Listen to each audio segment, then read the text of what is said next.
रामकृष्ण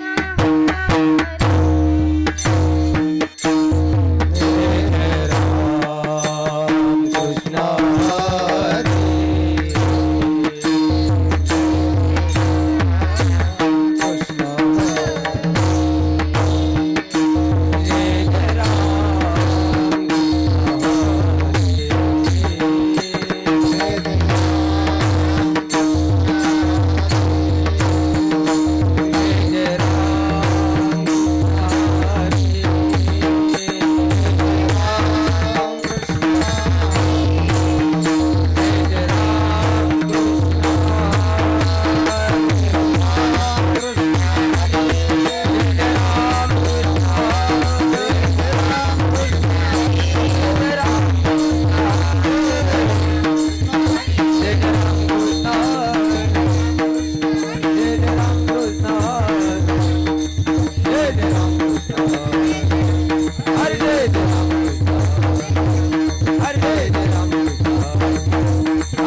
पुढे हाची उपदेश आता तरी पुढे हाची उपदेश पुढे हाची उपदेश पुढे हाची उपदेश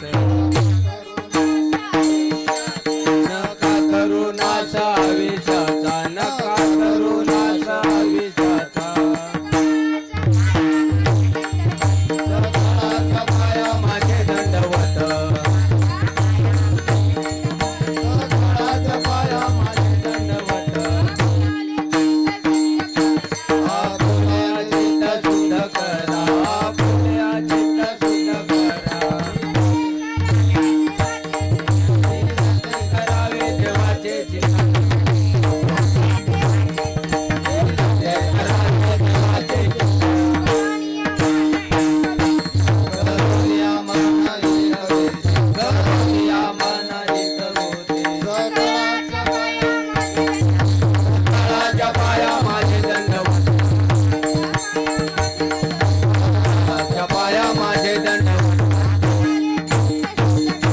हा पुण्या चित्त शुद्ध करा हा पुण्या चित्त शुद्ध करा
आता तरी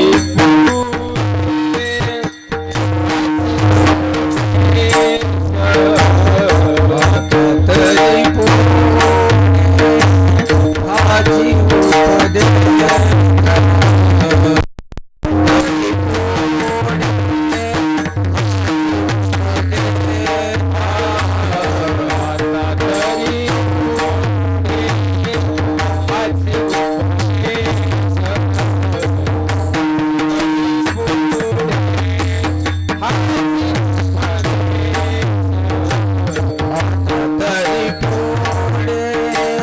हाची उपदेश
हाची उपदेश आता तरी पुढे हाची उपदेश नका करुणाश आयुष्याचा सकाळच्या पाया माझे दंडवत आपुलाले चित्त शुद्ध करा हित ते करावे देवाचे चिंतन हित ते करावे देवाचे चिंतन करोनिया मन एकविध सकाळच्या पाया माझे दंडवत आपुलाले चित्त शुद्ध करा तुका म्हणे लाभ होय तो व्यापार करा काय फार शिकवावे सकाळच्या पाया माझे दंडवत आपुलाले चित्त शुद्ध करा विठाला विठाला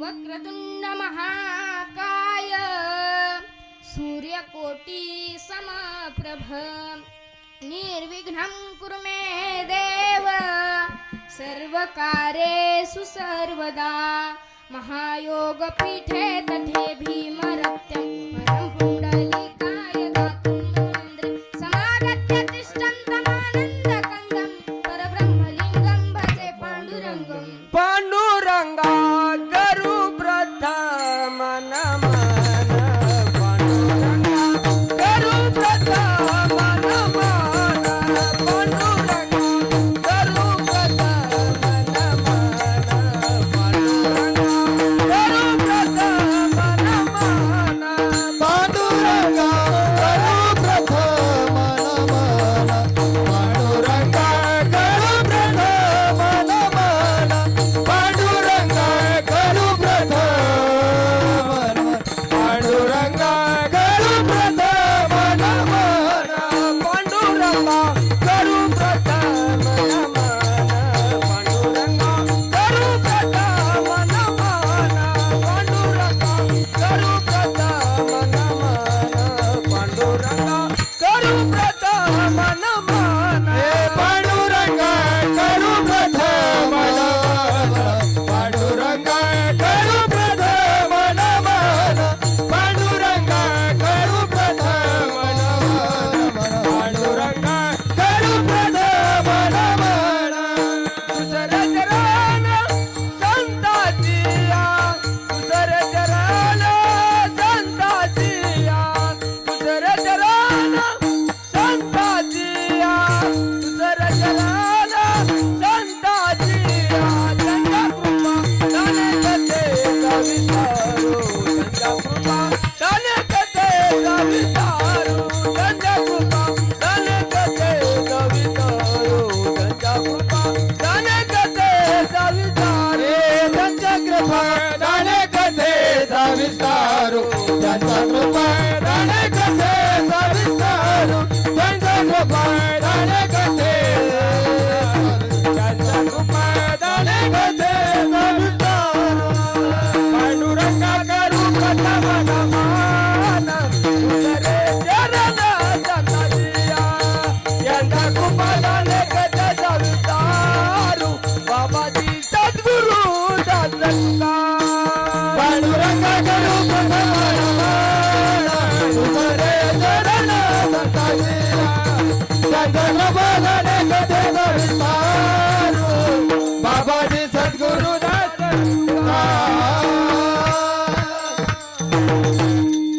पांडुरंगा करू प्रथम नमन दुसरे चरण संतांसिया त्यांच्या कृपा दाने कथेचा विस्तारू बाबाजी सद्गुरु दास तुका अलंकापुरी रम्य सिंहासनस्थं पदं भोज तेजस्मृती प्रदेशं विदिन्द्रादिदेवे सदा स्तूयमानं समाधिस्थमूर्तिं भजे ओम नमो ज्ञानेश्वरा ओम नमो ज्ञानेश्वरा ओम नमो ज्ञानेश्वरा ओम नमो ज्ञानेश्वरा ओम नमो ज्ञानेश्वरा ओम नमो ज्ञानेश्वरा ओम नमो ज्ञानेश्वरा ओम नमो ज्ञानेश्वरा हे ओम नमो ज्ञानेश्वरा करुणा करा दयाळा ओम नमो ज्ञानेश्वरा करुणा करा दयाळा तुमचा अनुग्रह लादलो हो पावन झालो चराचरे ओम नमो ज्ञानेश्वरा ओम नमो ज्ञानेश्वरा ओम नमो ज्ञानेश्वरा करुणा करा दयाळा तुमचा अनुग्रह लादलो पावन झालो हे ओम नमो ज्ञानेश्वरा करुणा करा दयाळा तुमचा अनुग्रह लादलो हो पावन झालो चरा ओम नमो ज्ञानेश्वरा करुणा करा दयाळा तुमचा अनुग्रह लादलो पावन झालो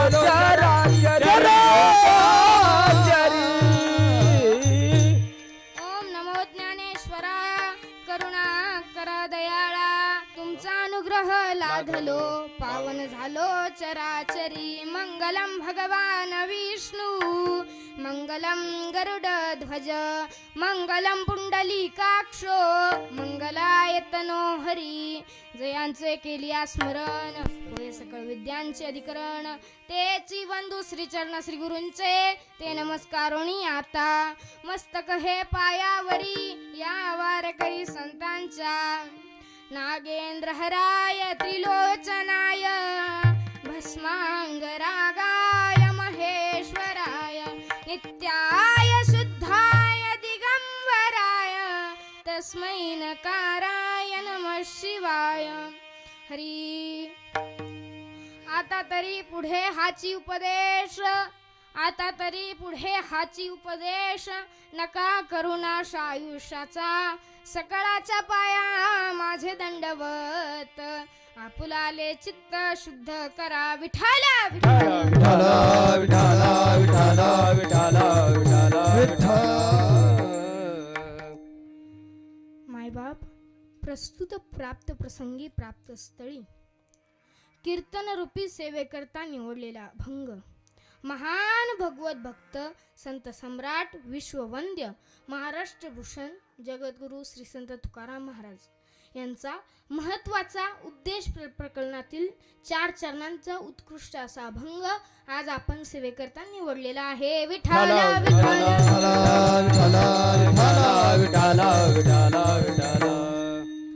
आज या अभंगात तुकोबाराय उपदेश करतायत. कुणाला उपदेश करतायत तर मनुष्य शरीराला जे जे आले त्या सर्वांना तुकोबाराय उपदेश करतात. विठाल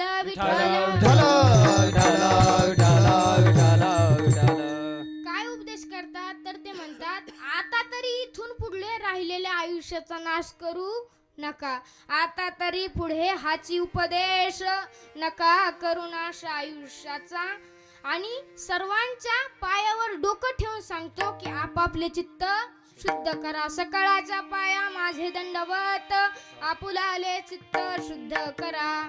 आणि मन एकाग्र करून चित्त शुद्ध करून त्या आपल्या हितासाठी त्या भगवंताचं नामचिंतन करा, नामस्मरण करा. हित ते करावे देवाचे चिंतन करोनिया मन एकविध. सकाळच्या पाया माझे दंडवत आपुलाले चित्त शुद्ध करा. आणि शेवटच्या चरणात तुकाराम महाराज म्हणतात की आपल्या या नरदेहाचं या जीवनाचं सार्थक ज्याने होईल असा व्यापार करा. आणि त्याच्यासाठी फार काही शिकवण्याची गरज नाही. तुका म्हणे लाभ होय तो व्यापार करा काय फार शिकवावे. आणि हे करत असताना मात्र सर्वांच्या पायावर डोकं ठेवून सांगतो की आपापले चित्त शुद्ध करा सकाळच्या पाया माझे दंडवत आपुला आले चित्त शुद्ध करा विठाल विठाल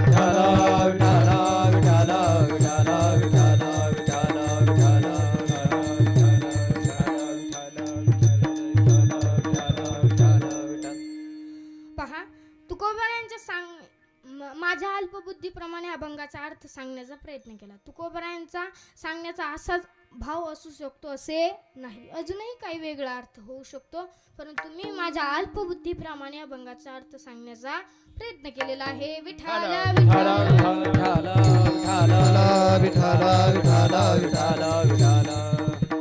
सेवेला सुरुवात करण्यापूर्वी थोडासा परिहार देणं वक्त्याचं आद्य कर्तव्य असतं.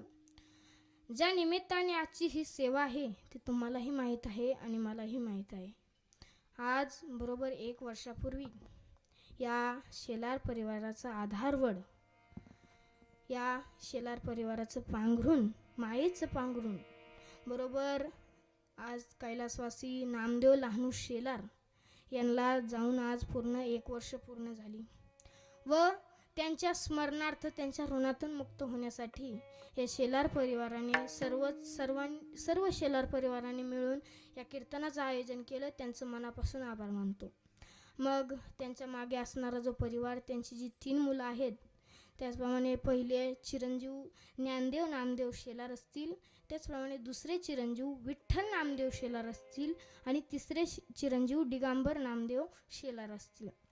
आता पहा, त्या बाबांचं काय म्हणावं लागेल, बाबांचं कौतुक करावं तेवढं कमी आहे, कारण आपल्या मुलांची नावं देखील देवाची त्यांनी ठेवली. आणि त्या काळात आणि बाबांनी आपलं जेवढं आयुष्य जगलं त्याच्यामध्ये त्यांना खूप दिवसांपासून माळ देखील होती, देवाचे चिंतन करत होते, परमार्थिक हिताच्या ठिकाणी जागे होते. मग त्या गेलेल्या व्यक्तीच्या नावाने पहा खूप काही विधी केले जातात. त्यामध्ये पिंडदान असेल, वस्त्रदान, अन्नदान असे वेगवेगळे दान केले जाते. त्याच्यामध्येही काही कमतरता राहू नये म्हणून ज्ञानदान देखील केले जाते. म्हणून या शेलार परिवाराने गोड अशा कीर्तनाचं आयोजन केलं. भव्य दिव्य चांगला मंडप ठेवला, सर्व साऊंड सिस्टीम सर्व याचं आयोजन केलं. मग त्यांचं मी मनापासून आभार मानतो. तुकोबाराय काय म्हणतात, धन्य ते नाहीत तर त्यांचे आई वडील धन्य आहेत. आपोली आहेत जो असे जागता, धन्य माता पिता तयाची. का धन्य आहेत तर त्यांच्या कुळामध्ये सात्विक मुलं मुली जन्माला आले म्हणून ते धन्य आहेत. कुळी कन्या पुत्र होती जे सात्विक, तयाचा हरिख वाटे देवा. मग अशा प्रकारे या परिवाराने गोड अशा कीर्तनाचं आयोजन केलं. त्याकरता मी त्यांचं मनापासून एकदा आभार मानतो. विशेष रूपाने माझ्यासारख्या बालकीर्तनकाराला या ठिकाणी सेवा करण्याची संधी दिली त्याबद्दल त्यांचे मनापासून आभार. आणि पहा, आता कीर्तन म्हटलं तर एकट्याचं काय काम नाही, हा खेळ नव्हे एकल्याचा, म्हणून मेळ मिळविला, ते सगळ्यांचं सहकार्य पाहिजे. मग त्या अनुषंगाने आज माझ्या कीर्तनरूपी सेवेत मृदुंगाची गोडशी साथ करणारे आपल्या भागाचं वैभव मृदुंग सम्राट श्री कृष्णा महाराज नांदे हे या ठिकाणी उपस्थित आहेत. बाबांच्या चरणी नतमस्तक होतो. त्याचप्रमाणे पेटीची साथ करणारे आमच्या गावाचं संगीत वैभव श्री बापू महाराज कोळपे असतील, त्यांचे देखील मनापासून आभार. त्याचप्रमाणे गायनाचार्यामध्ये प्रथमतः आमचे चांगदेव महाराज जगताप असतील. आता रात्रीच त्यांनी कार्यक्रम केलाय घेण्याचा, परंतु माझ्याकरता आलेत या ठिकाणी, त्यांचं खूप मनापासून आभार मानतो. त्याचप्रमाणे आमचे प्रेम महाराज असतील, माझे गुरुवर्य युवराज महाराज शेळके असतील, त्यांचेही मनापासून आभार. त्याचप्रमाणे संगीतरत्न श्री सुभाष महाराज शेळके असतील, त्यांचे देखील मनापासून आभार. महाराज आपलं नाव काय? खेडकर महाराज असतील, त्यांचे मनापासून आभार. कुटे महाराज असतील, त्यांचे देखील मनापासून आभार. व शेलार महाराज असतील, त्यांचे मनापासून आभार. शिंदे महाराज असतील, त्यांचे देखील मनापासून आभार. आणि विनेकरी बाबा असतील, त्यांचे खूप मनापासून आभार मानतो. आणि या ठिकाणी ज्यांची साऊंड सिस्टीम आहे, काय दादा आपलं नाव, ही साऊंड सिस्टीम ज्यांची आहे त्यांचे देखील मनापासून आभार. तेही या ठिकाणी आले. विठ्ठल विठ्ठल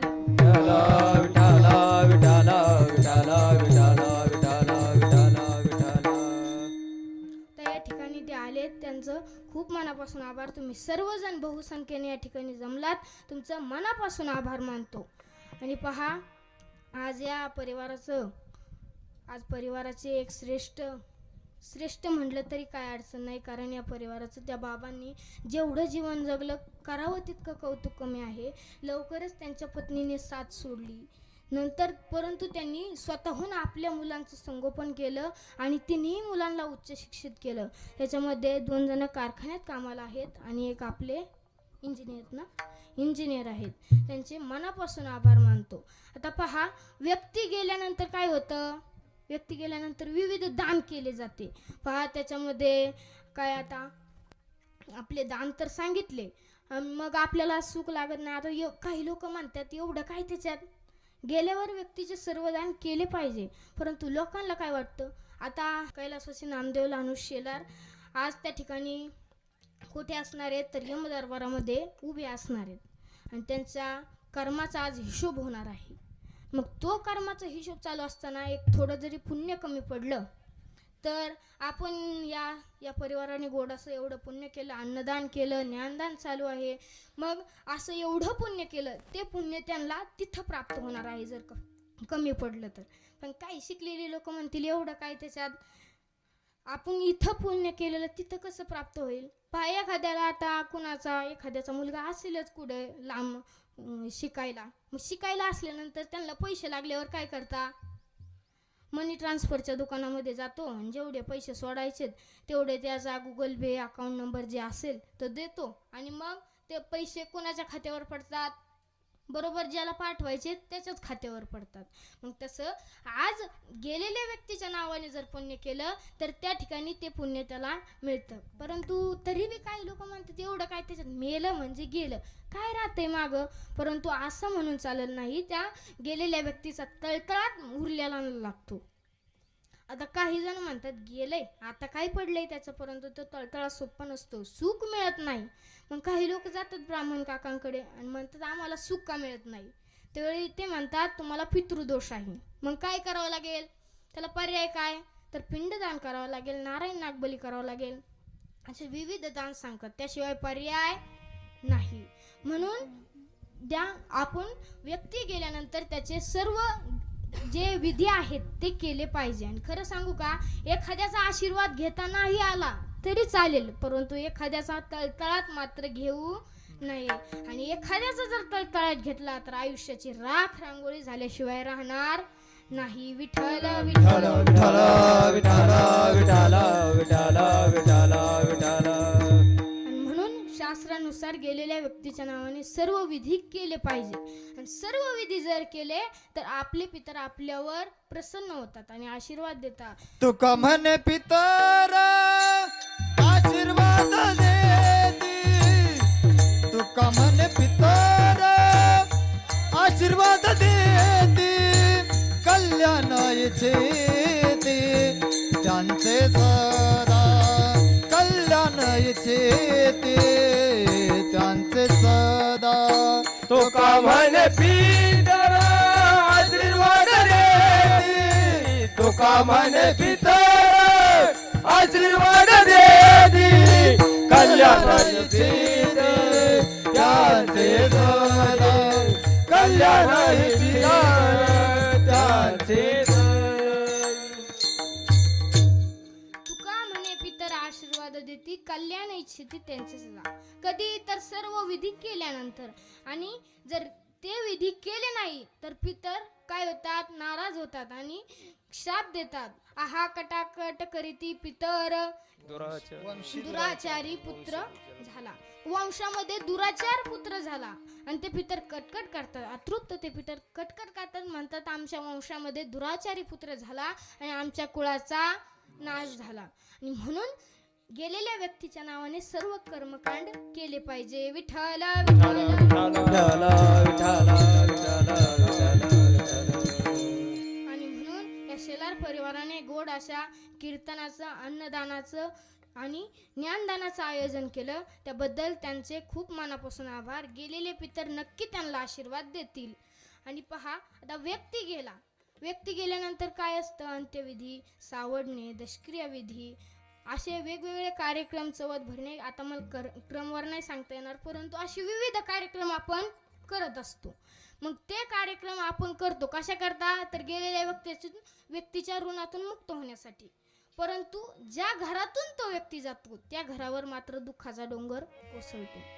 आणि मग परंतु त्याला काहीच करता येत नाही, त्याला डॉक्टर कोणीच वाचू शकत नाही, कारण आपल्या या जीवनाचा काहीच भरोसा नाही. महत्वाचं म्हणजे या मृत्यू लोकात जर जन्माला आलं तर एक ना एक दिवस हा देह ठेवून जावावंच लागणार आहे.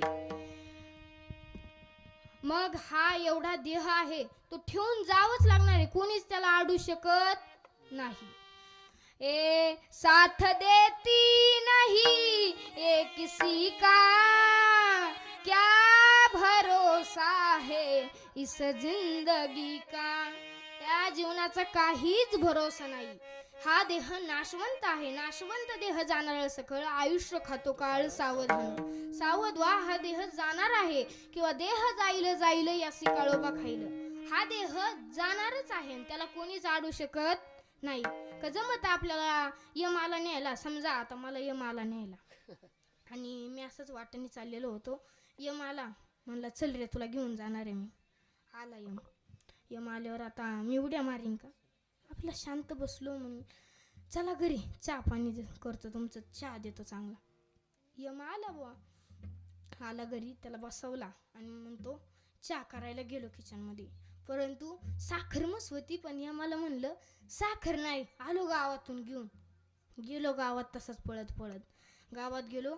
साखर तर होतीच, परंतु काय घेतलं, गुंगीच्या गोळ्या घेतल्या, बेशुद्ध होण्याच्या गोळ्या 2 गोळ्या घेतल्या, आणल्या आणि चहा उकळवला, चांगला आलं बिलं टाकलं, टाकल्या त्या दोन्ही संगच टाकल्या गोळ्या आणि आम्हाला प्यायला दिलं. यम प्याला आणि तसंच झोपला. आणि यम झोपल्यानंतर मी तर वर काय केलं, आता मी थोडं आता शाळेत जाणारा गडी, मला सगळं कळत आहे. मी त्याची यादी काढली. यादी काढल्यानंतर माझं नाव कधी पाहिलं, माझं नाव आलेलं होतं, ती खुडलं आणि शेवटला लिहिलं सगळ्यात. तर मी तेवढं हुशार, मला तेवढी अक्कल आली, तिथं शेवटला लिहिलं आणि 4-5 तासांनी यम डुलत डुलत उठला. आता मला सुद्धा कटकट आलेली, कधी जातं एकदाच. मी पाणी मारून उठला आणि यादी बघितली. म्हणला राव चिंबळा, अंगेवाडी, बोरी, बेलवंडी लई माणसं नेली, परंतु तुमच्यासारखा चांगला माणूस कधीच भेटला नाही. अहो बाकीच्यांनी पाणी सुद्धा विचारलं नाही, तुम्ही चहा पाजला असं म्हणाल्यानंतर, चहा पाजला म्हटल्यानंतर यम जागा आणि पूर्णपणे त्याची जाग गेली. तेव्हा त्याने फाईल काढली, त्याची नाव तो म्हणला आपण असं करू, तुमचा नंबर शेवटला येऊ आला पाहिजे, म्हणून काय करू, शेवटीपासून सुरुवात करू. आता बोंबला माझ्यावरच आलं, परंतु आता हसण्याचं जाऊ द्या, विषय जाऊ द्या हसण्याचा, परंतु त्याच्यातला मेन मुद्दा लक्षात घ्या की मरण कोणाला चुकवता आलं की आपल्याला एक ना एक दिवस जावंच लागतंय, त्याला कोणीच आडू शकत नाही. परंतु तसा जर वास्तविकपणे विचार केला तर या पृथ्वी तलावरती 3 जण येत असतात. पहिला आहे देव, दुसरे आहेत संत आणि तिसरं आहेत तुम्ही आम्ही. देवाचं प्रारब्ध वेगळं, संतांचं प्रारब्ध वेगळं, तुमचं आमचं प्रारब्ध वेगळं. देवाचं प्रारब्ध आहे परीक्षा. देव स्वतःहून येत नाही, त्याला आणावं लागतं. आणि कोण आणतं तर संत महात्मे घेऊन येतात. आणीला रूपा बळे करोनी खळे हरिदास, त्याला घेऊन आणावं लागतं किंवा आणीला रूपा तुका म्हणे केला सोपा, त्याला आणावं लागतं, तो काही स्वतःहून येत नाही. आणि आल्यानंतर त्याचं कार्य काय आहे, जसं प्रारब्ध वेगळं आहे संताचं, देवाचं, आपलं सगळ्यांचं प्रारब्ध जसं वेगळं आहे तसं त्याचं कार्य देखील वेगळं आहे. मग देवाचं कार्य काय आहे, भक्त राखी पायापाशी, दुर्जनासी संहारी, दुर्जनासी संहारी, दुर्जनासी संहारी. भक्त राख पायापाशी, दुर्जनासी संहारी, दुर्जनासी संहारी, दुर्जनासी संहारी. भक्त राखी पायापाशी, दुर्जनासी संहारी, दुर्जनासी संहारी, दुर्जनासी संहारी. भक्त राख पायापाशी, दुर्जनासी संहारी, दुर्जनासी संहारी, दुर्जनासी संहारी.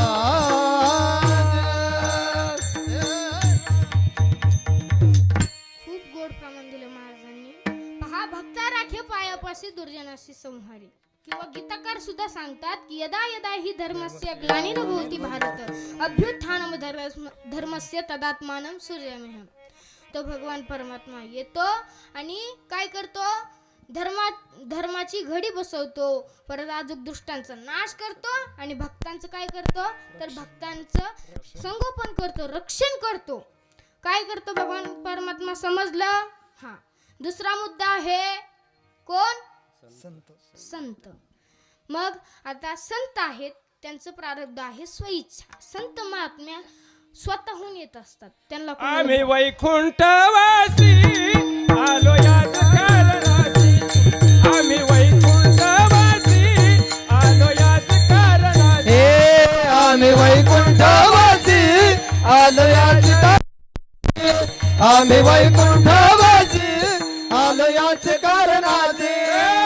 बोलाले जे ऋषी सद्भाव वर्ताया, सद्भाव वर्ताया. झाडू संतांचे मार्ग आडराणी भरले जन. झाडू संतांचे मार्ग आडराणी भरले जन. हे बोलिले जे ऋषी सद्भाव वर्ताया, सद्भाव वर्ताया. झाडू संतांचे मार्ग आडराणी भरले जग. साधू संतांचे मार्ग आडराणी भरले आम्ही वैकुंठवासी आलो याच कारणाशी, किंवा हे उपकारासाठी आले घरच्या वैकुंठे. आले हे म्हणण्यात स्वातंत्र्य आहे. स्वतःहून येत असतात ते, त्यांना कोणाला बोलायची गरज नाही आणि त्यांना कोणाचा दाबही नाही. या म्हणूनच असं काहीच नाही, ते स्वतःहून येतात. मग संतांचा विषय कळला का. आता ते आल्यानंतर त्यांचं कार्य देखील आहे ना, धर्माचे पालन करणे, पाखंड खंडन हेच आम्हा करणे काम, बीज वाढवावे ना. धर्माचं पालन करणे, पाखंडाचे खंडन करणे, जगावर परोपकार करणे, जगामध्ये भक्तीच्या मार्गाचा प्रचार प्रसार करणे, हे कोणाचं कार्य आहे, संतांचं. संतांचा विषय संपला. तिसरा मुद्दा कोणता आहे. रात्री झोपा नाही झाल्या काय, का नाराज येत काय आहे. तुम्ही आम्ही मनुष्य. पहा, आपलं प्रारब्ध काय आहे, तर अनिच्छा. आपली इच्छा असू किंवा नसू, परंतु आपल्याला जन्माला यावंच लागतं. आपल्याला वाटलं समजा नको जन्माला जायला, परंतु जमतंय का, यावं म्हणजे यावंच लागतं. आणि आपल्या इच्छेनुसार काय घडत देखील नाही, घडण याची गॅरंटी पण नाही. बाबा तुमचं वय काय, तुमचं हा 87 वर्ष वय आहे तुमचं. मग या वयामध्ये तुमच्या म्हणण्यानुसार काय झालं, जाऊ दे. पहा काहीच होत नाही. किती प्रयत्न केला आपण, 5 एकराचं 10 एकर केलं, 3 मजल्याचं 6 मजली केला, डबल केलं, गाड्या 2 होत्या 4 घेतल्या, परंतु काय आपल्या म्हणण्यानुसार झालं का.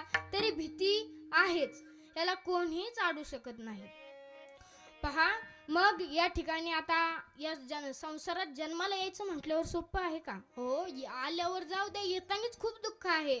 महाराज सांगतात, काय सांगू गर्भेची यातना, मज भोगिता नारायणा, मानस मूत्र जाना, तुझं क्षणोक्षणा द्यात असे. किंवा 9 मास कष्टला सिद्धा हव्याने प्रस्तुत झाली, येताची कर्मजाड तुझी मान अडकली. सोपं आहे का. दुर्दैवाने जर तो मुलगा आडवा आला तर आई आकांत करते. मग डॉक्टर सांगतात एक तर मुलगा वाचेल, नाही तर आई. त्यावेळी तुम्ही काय म्हणताल, कुणाला वाचवा म्हणताल, सांगा की.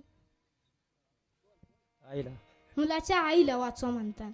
परंतु आतापर्यंत तुम्ही चांगलं सुख मिळावं म्हणून हाडाची काढ, रक्ताचं पाणी केलं नाही.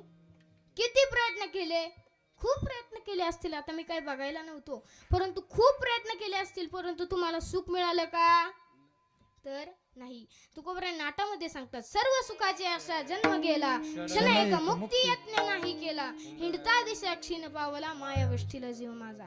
संपूर्ण आयुष्य गेलं त्या सुखाच्या आयुष्यात. कशात, सुख आपण सुख मिळेल आज मिळेल उद्या मिळेल, पण सुख मिळालं का, संपूर्ण आयुष्य गेलं, राहिलेलंच सुद्धा ती बी चाललंय. मग हे आयुष्य गेलं पण सुख काय मिळालं नाही. पहा, याच्याकरता एक दृष्टांत सांगतो, मग तुमच्या लक्षात येईल. विठ्ठल विठ्ठल विठ्ठल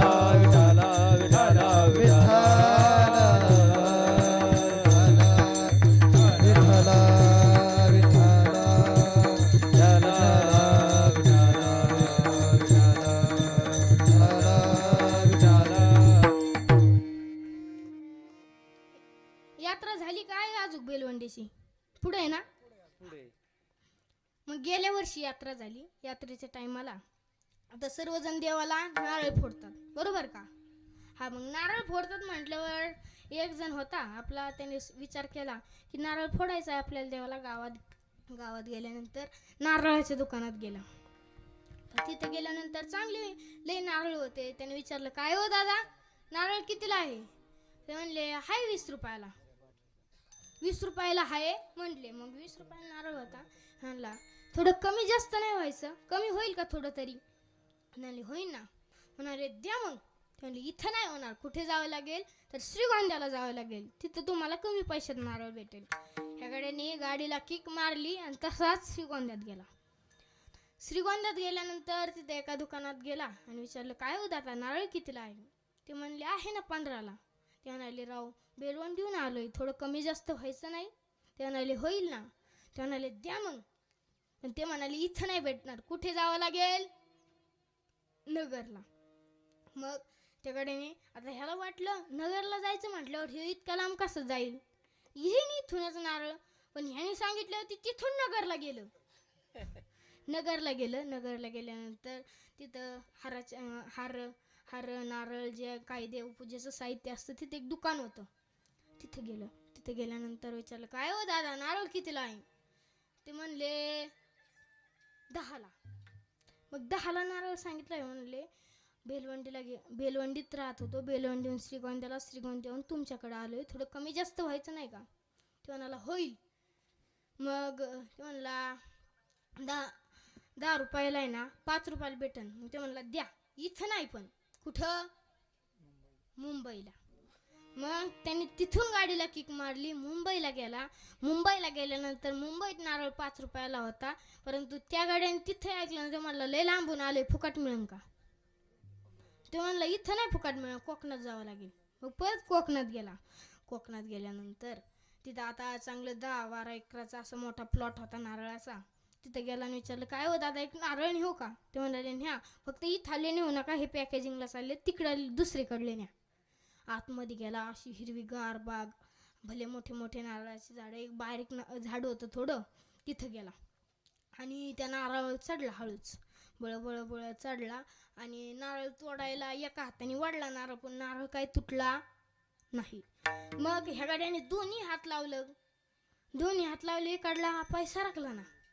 गडीला टाकला नारळाला टाकल्यानंतर खालून आता कोण हाका मारतोय कोण यायना, परंतु जवळूनच एक उंट घेऊन एक माणूस चाललेला असतो. ते म्हणतो ओ दादा मी तुम्हाला 5,000 रुपये देतो, फक्त मला एवढं खाली उतरवा. मग त्या गाड्याने आता त्याला जायचं होती, घाई होती, पण त्याला 5,000चं लालच आला. तो उंट उभा केला आणि उंटावर असा बसला आणि त्याला हात पुरवतोय का बघितला, हात नाही पुरला. मग उंटावर तो उभा राहिला आणि उंटावरून ह्याचं पाय जेवढ्यात धरलं तर उंट सरकला खालून. उंट सरकल्यानंतर मग ती दोघं लागली वळाय. तो खाल्ला म्हणला तू 5 देत होता, मी 10 देतो, वरचा हात सोडू नको. मी 10 देतो बाबा, पण फक्त वरचा हात सोडू नको. मग तसं झाल्यानंतर परत एक घोडेस्वार चाललेला होता. ह्या दोघांनी त्याला इकडे बोलावलं. म्हणाले आम्ही दोघं 20,000 देतो, फक्त आम्हाला खाली उतरा. घोडेस्वार आला. घोडेस्वारला काय 20,000 म्हणजे लय झाले. खाली आल्यानंतर घोड्यावर बसला, परंतु हात नाही पुरला मगाशी उंटवानी. घोड्यावर उभा राहिला, वर हात धरला तसा घोडा पण सरकला. आता तिघ खाल्ला म्हणला मी देतो तुम्हाला 10,000 रुपये, पण वरचा हात काय सोडू नका. आणि मग काय तिघहीला टाकले. आणि ह्या गाड्याने विचार केला राव नारळ आपण 5 रुपयाच्या आशे करता आलो, या इकडे नारळ गेला, पण आपल्याला आता चांगले 20-25,000 भेटत आहे. मग त्याला ठेवायला केवढी जागा, एवढी पिटी लागून ना अंदाजे, तोवर सुटला ना, खाली पडला ना. मग हा गेला किती करता 5 रुपयाच्या आशे करता, परंतु पदरी काय दुःखच आलं.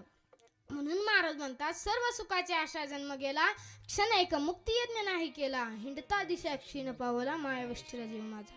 संपूर्ण आयुष्य गेला पण सुख काय मिळालं का तर नाही. आणि आपल्याला आता सुख मिळतही नाही तरी जन्माला यावंच लागते, कारण आपलं प्रारब्धच अनिच्छा आहे, यावंच लागतंय, कोण त्याला थांबूही शकत नाही. मग आपल्याला तुम्हाला आम्हाला जन्माला काय यावं लागतं त्याचे काही 3 कारण सांगितलेले आहेत. पहिलं कारण आहे पूर्वजन्मातील कर्मामुळे तुम्हाला आम्हाला जन्माला यावं लागतं. त्याचप्रमाणे दुसरं कारण आहे पूर्वजन्मातील पापामुळे जन्माला यावं लागतं. आणि तिसरं कारण आहे मरते समय उत्पन्न झालेल्या वासनेमुळे तुम्हाला आम्हाला जन्माला यावं लागतं. याच्यापैकी एक जरी कारण जीवाकडे असेल तर जीवाला या ठिकाणी जन्माला यावंच लागतं. पहा, पहिला मुद्दा आहे पूर्वजन्मातील कर्मामुळे आपल्याला जन्माला यावं लागतं. मग जन्माला यायचं, जन्माला आल्यानंतर काय सोपं आहे का? आपल्याला जे कर्म केलंय ते भोगण्यासाठी यावंच लागतं. नाथ महाराज म्हणतात केले कर्म झाले तेच भोग आले, केले कर्म झाले तेच भोग आले, केले कर्म झाले तेच भोग आले, केले कर्म झाले तेच भोग आले, केले कर्म झाले तेच भोग आले, केले कर्म झाले तेच भोग आले, केले कर्म झाले तेच भोग आले, केले कर्म झाले तेच भोग आले. उपजले मेले ऐस किती भोग उपजले मेले ऐसे किती उपजले मेले ऐस किती उपजले मेले ऐसे किती हरिमुख गाता हरपली चिंता, हरिमुख गाता हरपली चिंता, हरिमुख गाता हरपली हरिमुखी गाता हरपली चिंता, हरिमुखी गाता हरपली चिंता, गाता हरपली चिंता, हरिमुख गाता हरपली चिंता.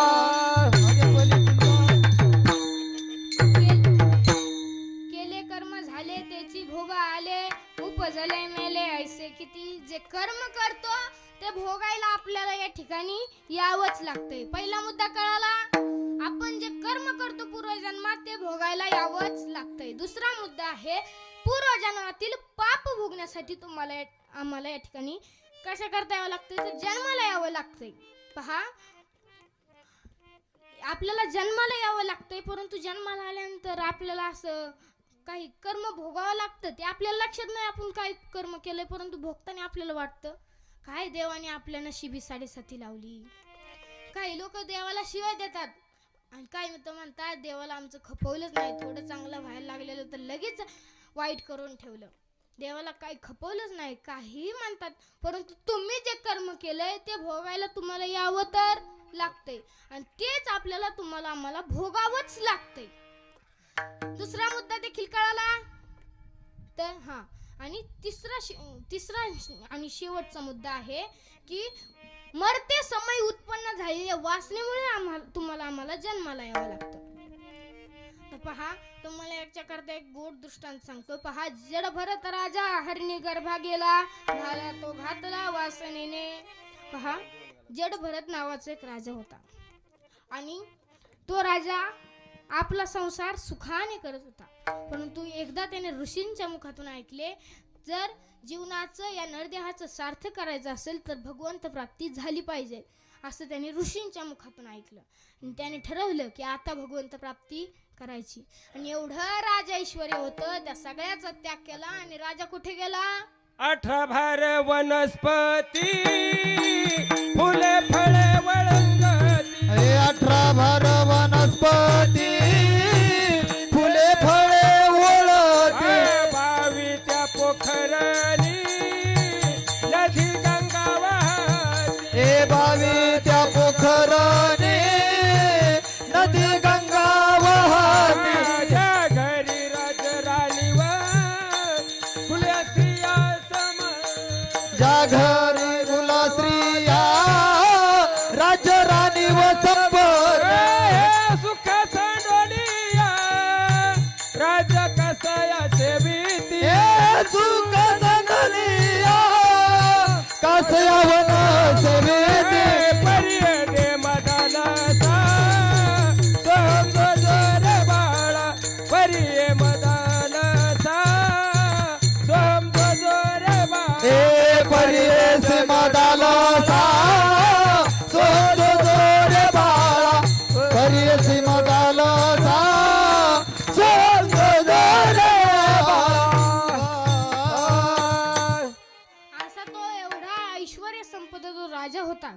आणि भगवंत प्राप्तीसाठी वनात निघून गेला. आणि वनात निघून गेल्यानंतर तिथे एक झोपडी बांधली आणि नदीवर स्नान करायचा, ध्यान करायचा, देवाच्या नामचिंतनात तल्लीन राहायचा.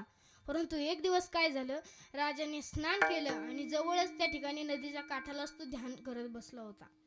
आणि त्या ठिकाणी गर्भिणी हरीण त्या नदीवरती पाणी पिण्यासाठी आली. ती हरीण आली, त्या ठिकाणी पाणी पित होती.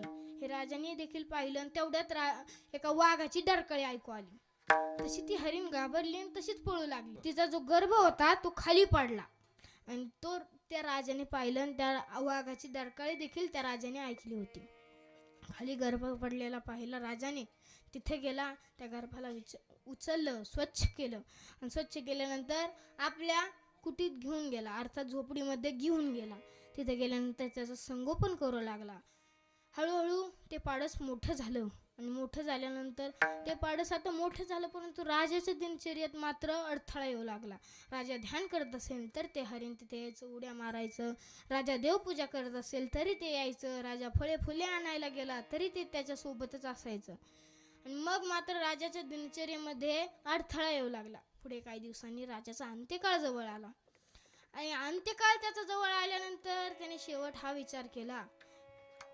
तो कशा करता आला होता, तर भगवंता प्राप्तीसाठी. ते राहिलं लांब आणि त्याने हा विचार केला, मी गेल्यावर या पाडसाचं काय होईल, कसं होईल. हाच विचार करत त्या राजाचा जीव गेला. आणि जीव गेल्यानंतर शेवटचा त्याने विचार काय केला, मी गेल्यावर हरणाचं काय होईल.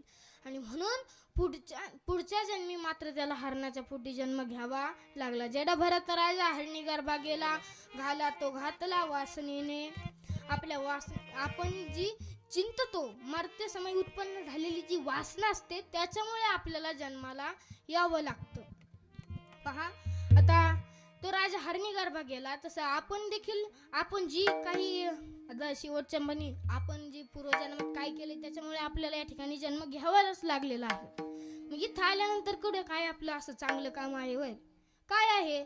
मुलगा झाला, मुलगा शिकवला, चांगला शाळेत जाऊ लागला, पुढे मोठा झाला, शिक्षण झालं, सर्व्हिस करू लागला, नाही सर्व्हिस तर धंदा करू लागला, नाही धंदा तर व्यापार करू लागला, नाही व्यापार तर शेती करू लागला, आता चौथं तर पाचवं तर काहीच नाही.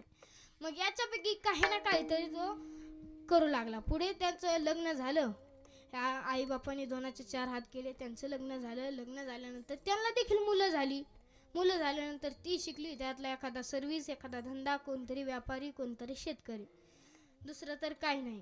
मग असंच आपलं चालू आहे. आणि त्यांची जेव्हा लग्न झाली तर वऱ्यांना काढलं गावाच्या बाहेर, राम नाम सत्य हे काढलं मग बाहेर. मग काय आहे का, एखादा जर गेला ना त्याच्या मागं दुसरा त्या ठिकाणी तयारच असतोय. बाजूनी एक म्हण होती, आजा मेला नातू झाला आणि खुटाला खूट उभा केला. समजलं. पहा, एक जण गेला तर दुसरा लगेच त्याच्या मागं तयारच आहे. मग अशा प्रकारे हा जन्म मरणचा फेरा आहेत. मग त्याच्यामध्ये हा देह नाशवंत आहे. नाशवंत देह जाणार सकळ, आयुष्य खातो काळ सावधान तुकोबरा म्हणतात. सावधान व्हा, हा देह एक ना एक दिवस जाणारच आहे. घडोघडी काळे वाटे याची पाहे, अजून किती आहे अवकाश, किती आहे अजून. सावधान व्हा त्याच्यामुळेच. आणि काय करा तर त्या देवाचं नामस्मरण करा. मग शेवटच्या क्षणाला कोणी येतं का आपल्याला वाचवायला? कोणीच येत नाही. आपल्याला कोणीच येत नाही. तुकोबराय म्हणतात, तुका म्हणे तुला सोडविना कोणी, एका चक्रपाणी वाचून या. शेवट आपल्याला कोणीच येत नाही. आपलं आपल्यालाच जावं लागतं. मग कळतं कोणच नाही आपलं, कोणाच कोणाचं नाही. हे नाही रे, नाही कुणाचे कोणी, नाही रे, नाही कुणाचे कोणी, नाही रे, नाही कुणाचे कोणी, नाही रे, नाही कुणाचे कोणी, नाही रे, नाही कुणाचे कोणी, नाही रे, नाही कुणाचे कोणी, नाही रे, नाही कुणाचे कोणी,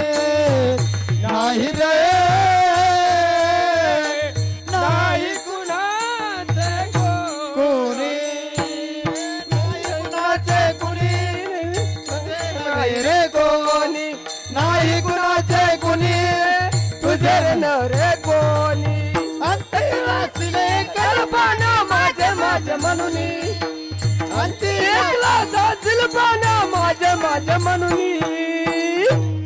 नाही रे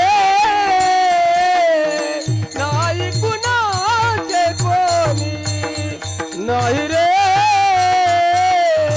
नाही कुणाचे कोणी नाही कुणाचे कुणी तुझे नव्हे रे कोणी नाही कुणाचे कुणी तुझे नव्हे रे कोणी अंती वाचले एकला प्राण्या माझे माझे म्हणून नाही रे नाही कुणाचे कोणी नाही रे नाही कुणाचे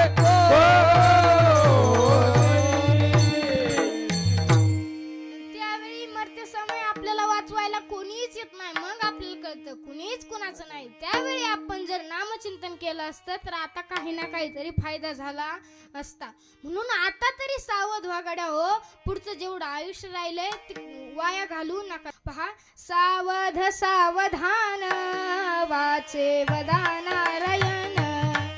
10 वर्ष बालपण 20 वर्ष तारुण्य अंगी भरला मदान मग तो कैसा सावधान. सावध सावधान वाचे वदानारायण. 30 वर्ष होती दारा पुत्र मागे फिरती. प्रपंच लागे पाठी मग तो कैसा परमार्थी.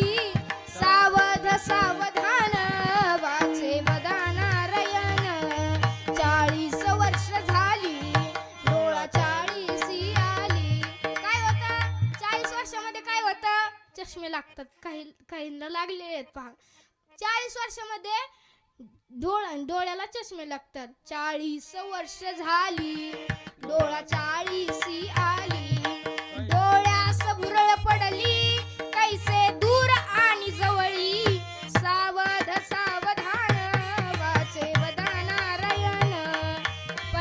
50 वर्ष होती हलती दातांच्या पंगती. काय होतं तर दात हलू लागतात. आणि अजून काय होतं? श्याम केश शुभ्र होती त्यासी म्हातारा म्हणती. काय होतं अजून तर केस पांढरे होतात मग म्हातारा म्हणतात. सावध सावधान वाचे वदानारायण.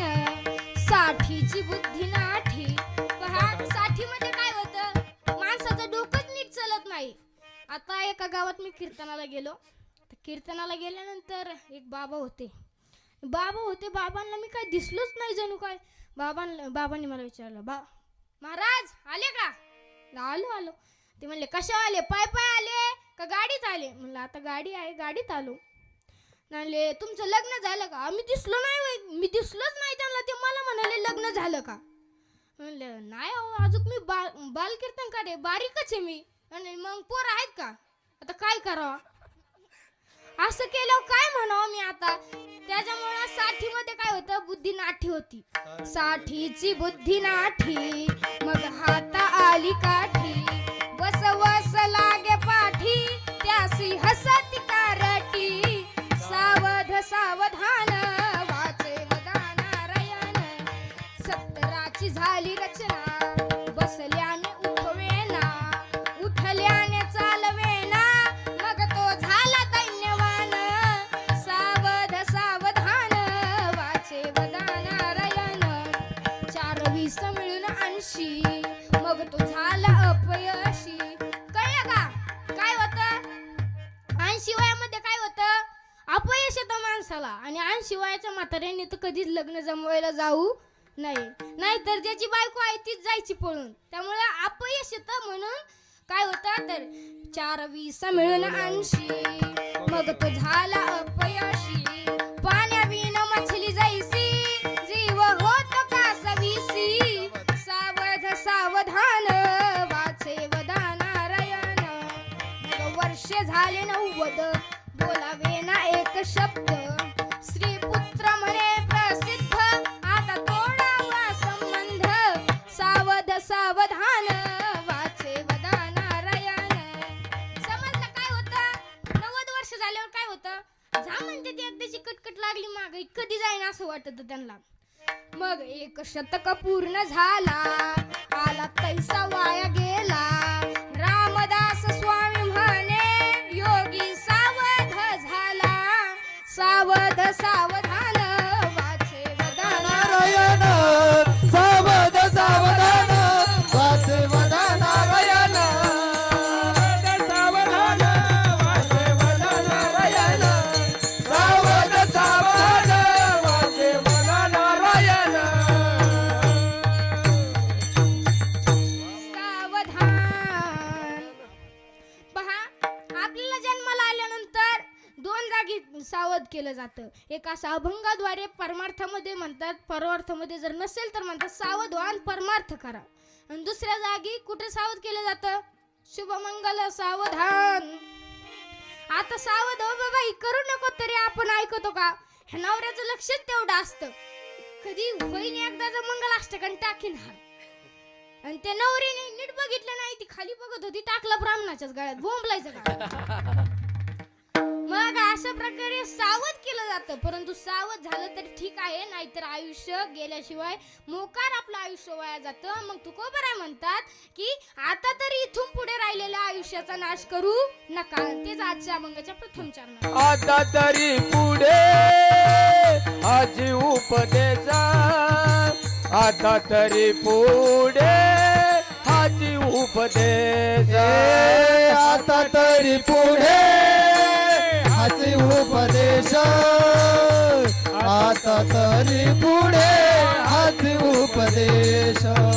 आता तरी पुढे हाची उपदेश. आता तरी पुढे हाची उपदेश. आता तरी पुढे आजी उपदेजा. आता तरी पुढे आजी उपदेजा.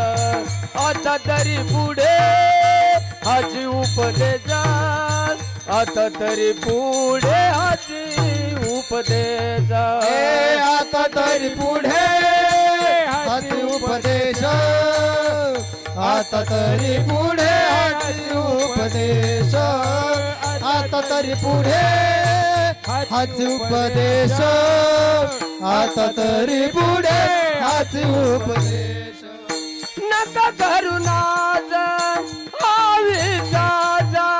नका करू नाज आवीचा जा. नका करू नाज आवीचा जा. सकळच्या पायी माझे दंडवत.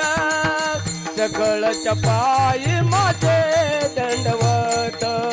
सकळच्या पायी माझे दंडवत.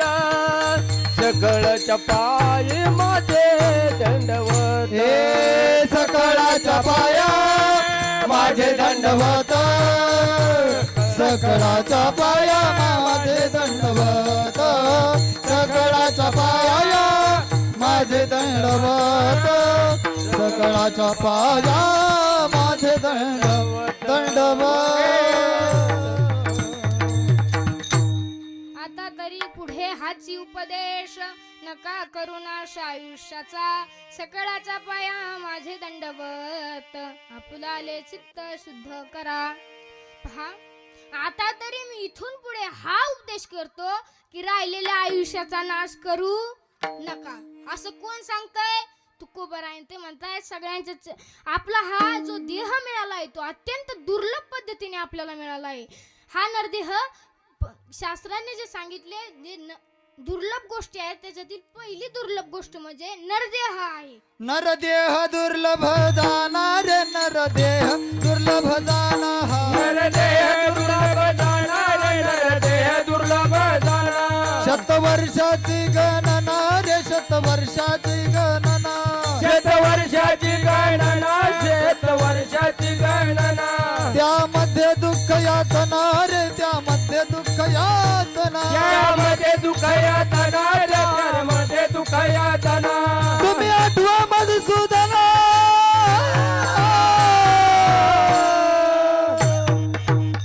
ए वासुदेव वासुदेव म्हणा रे तुम्ही. वासुदेव वासुदेव म्हणा. वासुदेव वासुदेव म्हणा रे तुम्ही. वासुदेव वासुदेव म्हणा. तुम्ही वासुदेव वासुदेव म्हणा रे तुम्ही वासुदेव वासुदेव म्हणा, तुम्ही वासुदेव वासुदेव म्हणा रे, तुम्ही वासुदेव वासुदेव म्हणा, वासुदेव वासुदेव म्हणा, तुम्ही वासुदेव वासुदेव म्हणा. म्हणा.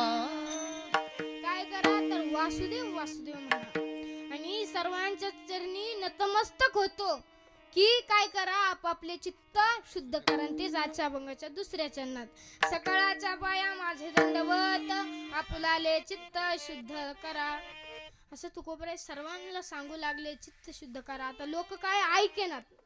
मग काय केलं तुकोबरायांनी आधी समजावून सांगितलं तरी ऐकलं नाही, मग थोड्या शिव्या देऊन सांगितलं, रागावून सांगितलं तरी ऐक नाहीत, कसल्याच पद्धतीने ऐकलं नाहीत. म्हणून काय आपण एखादा जर ऐकत नसलं तर त्याला आपण सांगतो असं नको करू रे, तुझ्या पाया पडतो, तुझं नुकसान होईल. मग तसंच तुकोबराय आपल्याला सांगताय की सकाळच्या पाया माझे दंडवत आपुलाले चित्त शुद्ध करा. सर्व प्रयत्न केले तुकोबरायांनी पण शेवट हात जोडावे लागले तुकोबरायांना की आपापले चित्त शुद्ध करा. आणि पहा एके ठिकाणी तुकोबराय सांगतात लागोनी या पाया विनवतो तुम्हाला करे टाळी बोला मुखी नाम विठ्ठल विठ्ठल म्हणा वेळोवेळा हा सुख सोहळा स्वर्गी नाही असं सांगू लागले. नाथ महाराज देखील म्हणतात कर जोडून विनवतो तुम्हा. पहा सगळ्यांच्या चरणी प्रत्येक आधी करून सर्व संत तुकोबराय नाही तर आधी करून सर्व संत तुकोबराय असे मिळून सगळेजण आपल्या पाया पडून सांगतायत पण आपण ऐकतोय का तर नाही.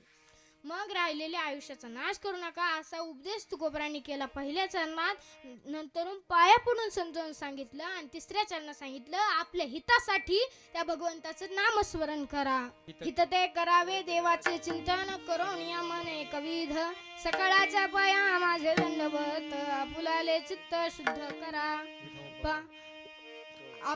आता या हित ते करावे देवाचं चिंतन करायचंय असं संत सांगतायत. मग आपण देखील एकदा ते देवाचं चिंतन करू. विठोबा रखुमाई, विठोबा रखुमाई, विठोबा रखुमाई, विठोबा रखुमाई, विठोबा रखुमाई, विठोबा रखुमाई, विठोबा रखुमाई, विठोबा रखुमाई, विठोबा रखुमाई, विठोबा रखुमाई, विठोबा रखुमाई, जय जय विठोबा रखुमाई, विठोबा रखुमाई, जय जय विठोबा रखुमाई, विठोबा रखुमाई, जय जय विठोबा रखुमाई, विठोबा रखुमाई, जय जय विठोबा जय जय विठोबा रखुमाई, जय विठोबा रखुमाई, जय जय विठोबा रखुमाई, विठोबा रखुमाई. तुका म्हणला भला होय तोय फार, तुका म्हणला होय तोय फार, तुका म्हणे लाभ होय तो व्यापार, तुका म्हणे लाभ होय तो व्यापार, तुका म्हणला होय तोय फार, तुका म्हणला होय तोय फार, करा काय फार शिकवावे, करा काय फार शिकवावे, सकळाचा पाया माझे दंडवत, सकळाच्या पाया माझे दंडवत, कर काय फार शिखवार, कर काय फार शिखवार, सकळाच्या पाया माझे दंडवत, सकळाच्या पाया माझे दंडवत. टाइम झालेला आहे परंतु शेवटचे 2 मिनिटं घेतो तुमचे आणि बाप या शब्दाला न्याय देऊन कीर्तन संपवतो. पहा आज या परिवारातील एक श्रेष्ठ व्यक्ती नामदेव लहानू शेलार बरोबर यांना जाऊन 1 वर्ष झाले. या परिवाराचे ते मायेचे पांघरून होते, आधारवड होते आणि ते आज गेलेले आहेत. सर्वांच्याच चेहऱ्यावर त्यांची गेलेली नाराजी दाखवत आहे. आता पहा अनेक कीर्तनकारांनी, आता मला एवढं सांगता येणार नाही तुम्ही किती कीर्तन ऐकले काय झालं, परंतु सगळ्यांनी कुणाविषयी चिंतन मांडलं? आईविषयी. आई माझी मायेचा सागर, आई तुझ्या मूर्तिवाणी, ऐसी कळवळ्याची जाती करी लाभविना प्रीती. सर्वजण आईविषयी करतात, परंतु हा बाप काय आपला नाही का? या बापाचं पण सांगितलं पाहिजे ना. पहा, आपल्याला शिवराय दिसतात, शिवरायांच्या मातोश्री दिसतात, जिजामाता, परंतु कधी शहाजीराजांचं कुणी नाव काढलं? आणि शहाजीराजांनीच पहिली लढाईला सुरुवात केली, परंतु त्यांचं नाव काढलं का? बाप मात्र कायम मागच राहिला. अरे आत्ताचा मुलगा आईला 1 रुपया मागितला तर आई देते लगेच काढून, परंतु बापाला मागितला तर बाप रागवतो. त्याचं कारण आईला काय दोन वेळच्या जेवणाची चिंता असते, परंतु बापाला अख्ख्या आयुष्याचं, मुलाचं आयुष्य कसं होईल त्याची सर्वची चिंता कुणाला असते? बापाला असते. पहा, श्रीकृष्ण जे देव होते त्यांची देवकी माता आपल्याला दिसती, परंतु एवढा पाऊस असताना, नदीला पूर आलेला असताना ज्या वासुदेवांनी श्रीकृष्णांना त्या ठिकाणी सोडलं ते दिसतात का कधी? कुणी नाव काढलंय त्यांचं? अरे आतापर्यंत आई सुद्धा श्रेष्ठ आहे, वडील सुद्धा श्रेष्ठ आहे, आणि जोपर्यंत आहेत ना तोपर्यंत त्यांची सेवा करा. आता सध्या काही लोक कामामध्ये बिझी असल्यामुळे आई बापांकडे बघत सुद्धा नाही. तर माझा एवढा अधिकार नाही तेवढं सांगायचं, परंतु क्षमा मागतो आणि तरी सांगतो. पहा, आताचे लोक काही आई वडिलांकडे बघत सुद्धा नाही. काय पाहिजे हो त्यांना?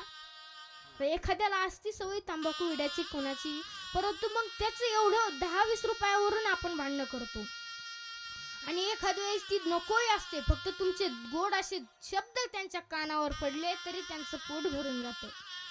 अशा आई बापांची जोर आहेत ना तोपर्यंत सेवा करा. एकदा गेलं की तुम्हाला त्यांची माया कधीच मिळणार नाही. एवढंच सांगतो, आणि आता आपल्याला टाइम देखील झालेला आहे. पहा, जोपर्यंत आहे तोपर्यंत त्यांची सेवा करा, असंच माझं सांगण्याचा अर्थ घ्या. या कीर्तनाचं सार ते समजून घ्या. ज्ञानेश्वर माऊली, ज्ञानराज माऊली, ज्ञानेश्वर माऊली, ज्ञानराज माऊली तुकाराम. ज्ञानेश्वर माऊली, ज्ञानराज माऊली महाराज ज्ञानेश्वर माऊली, ज्ञानराज माऊली. ज्ञानेश्वर माऊली, ज्ञानराज माऊली तुकाराम. यथामती यथावकाश. माझ्या अल्पबुद्धीप्रमाणे या जड अशा अभंगावर बोलण्याचं चिंतन केलं. आता वर्षश्राद्धाचं पहिलंच होतं कीर्तन माझं, परंतु जेवढं जमेल तेवढं सांगण्याचा प्रयत्न केला. जे बरोबर असेल ते घेऊन जा, जे चुकीचं असेल ते इथंच सोडून द्या. आणि जर काही कोणाला अपशब्द गेला असेल तर माफ करा. त्याचप्रमाणे आज कीर्तनरूपी सेवेत मृदुंगाची साथ करणारे नांदे महाराज असतील, पेटी मास्तर कोळपे महाराज असतील, सर्वच पंचक्रोशीतील आमच्या हंगेवाडीचे भजने असतील, बोरीचे असतील, सर्वांचं मी मनापासून आभार मानतो. आणि यांनी गोडशी साथ दिली. तुमच्या सगळ्यांचं मनापासून आभार मानतो, गोडशी साथ दिली. आणि पुनश्च एकदा तुमच्या सगळ्यांच्या चरणी नतमस्तक होतो आणि सेवेला याच ठिकाणी पूर्ण. विठ्ठल जय जय विठ्ठल, जय विठ्ठल जय जय विठ्ठल, जय विठ्ठल जय जय विठ्ठल, विठ्ठल जय जय विठ्ठल. आ बोलिलेले करे वेडे वाकुडे होते, करा क्षमा अपराध महाराज तुम्ही.